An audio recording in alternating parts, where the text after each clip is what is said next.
Don't you hate it when you wake up to find you've inexplicably transformed into a giant insect?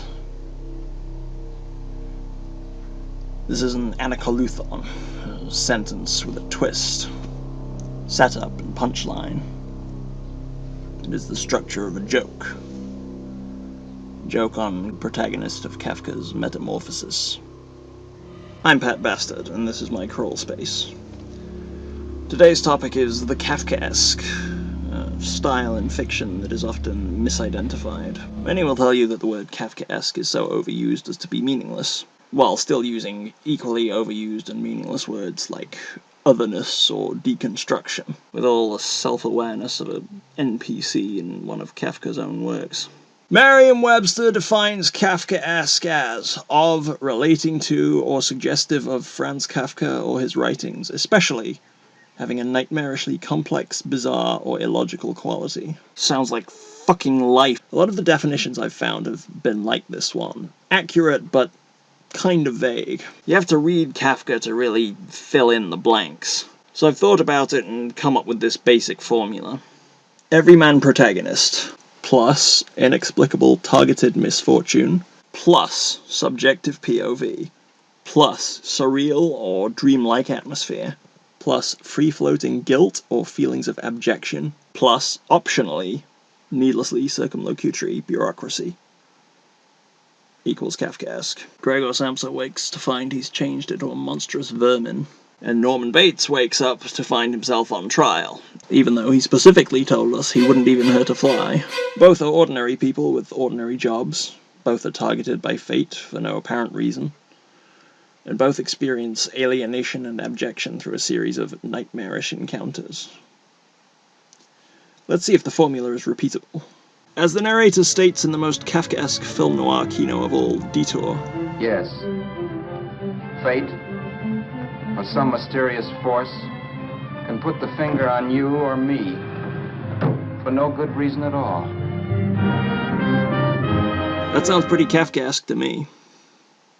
In fact, Detour is probably the greatest and best film noir of all times, because its grasp of Kafkaesque is so strong. Al is an everyman who goes through a series of ridiculous misfortunes that leave him wandering, helplessly dispossessed, through no obvious fault of his own. But when I pulled open that door, I saw at once he was dead, and I was in for it. Who would believe he fell out of the car?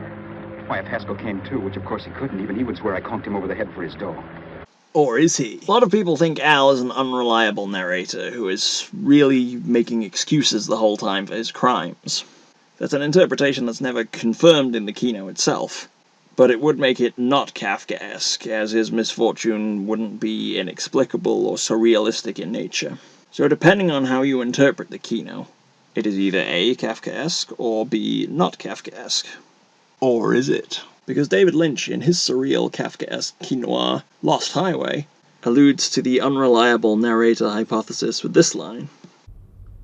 I like to remember things my own way.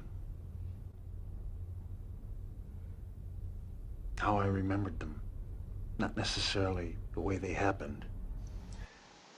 In this kino, Fred Madison undergoes a strange transformation and lives out a fantasy that becomes increasingly dark and surreal. In this case, what he experiences may be motivated by suppressed guilt. Peppino and Zulueta note that in the Metamorphosis, readers are led to think that previous events may have caused Samsa's transformation. He was the bug, in case you forgot. And that opening sentence states that he woke up that way after troubled dreams. Oh God, I could be bounded in a nutshell and call myself a king of infinite space. Were it not that I have bad dreams.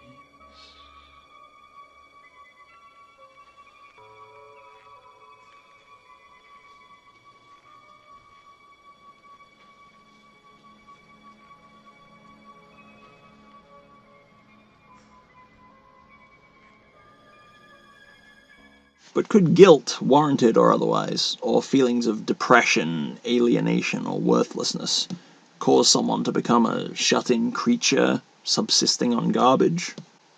Could autism explain why people are strange when you're a stranger? Did Kafka predict the rise of the NEET? Napoleon Bonaparte once said, "Hell is other people."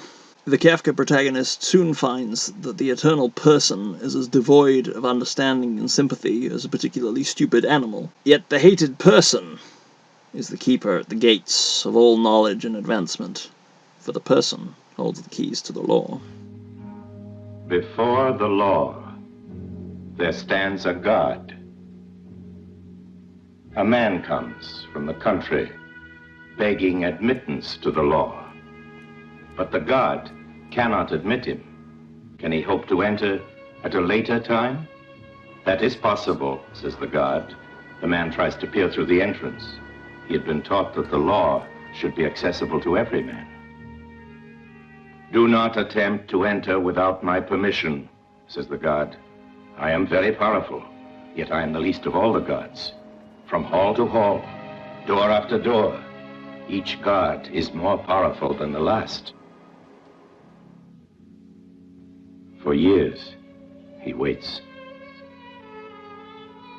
Everything he has, he gives away in the hope of bribing the god, who never fails to say to him, I take what you give me, only so that you will not feel that you have left something undone. You keep the quarter.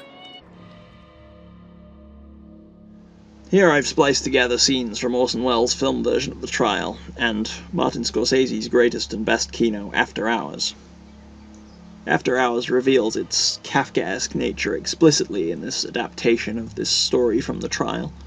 But as we'll see, it tells its own story of the unkindness of strangers and the ineffability of fate and luck.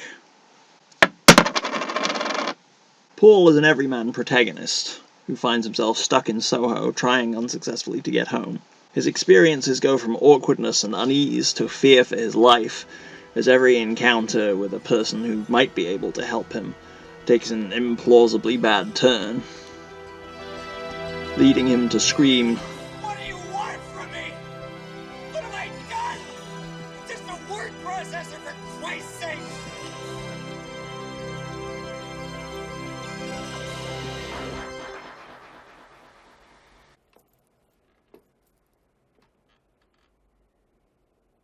That was rude of you before, Paul. You really ought to be ashamed of yourself. I am.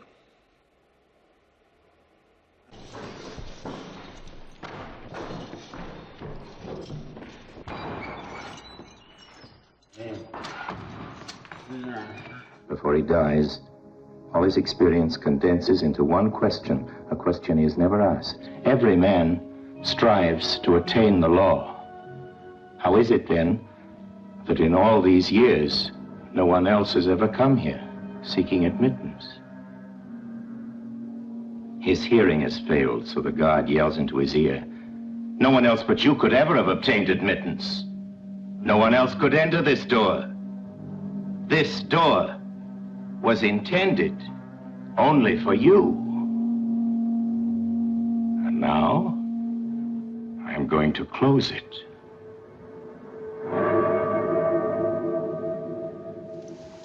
Can we blame the guard? Perhaps the man was asking the wrong questions. Perhaps he started with the wrong assumptions. The guard is inflexible, but so is the social mindset into which the Kafka protagonist is born. Gregor Samsa, upon finding himself transformed into a giant insect, first worries about how he's going to get to work. Paul, trapped in Soho, only has one goal: to go home. The pursuit of rationality in denial of an irrational universe made of people is itself irrational. There's a joke here somewhere, and it's on you. Or me. Or anyone. For no good reason at all. God, what a miserable conclusion. Or hilarious, depending on your point of view. Joseph K. never finds out what he's accused of. Gregor Samsa never turns back into a person, or discovers any reason for his transformation in the first place. The man never gains admittance to the law. And so all the doors remain closed to us too. Other authors have described horrific and dystopian societies, but each concerns itself with why and how the process functions as it does. Orwell gives us a big info dump in the form of a book written by one of the characters, which describes everything from the founding philosophy to the geopolitics of its story world. But in the trial, we're as much in the dark as the protagonist. We enter every door with him, see everything through his eyes, and make as little progress as he does. It has been said that the logic of this story is the logic of a dream, of a nightmare. In fact, due to Kafka's sentence structures keeping those twists, those punchlines to last, we're actually running behind the protagonist, and our perspective is never far away from his. And if this is a trait of Kafkaesque literature, similar subjective devices must be found in Kafkaesque films, like POV shots representing Paul's perspective, or internal voiceover keeping us in Al's head. It wasn't much of a club, really. You know the kind. A joint where you could have a sandwich and a few drinks and run interference for your girl on the dance floor. Or shadows and fog, obscuring our sight, emphasizing the limitations of the individual in a pitiless universe. The world of a black, cosmic joke.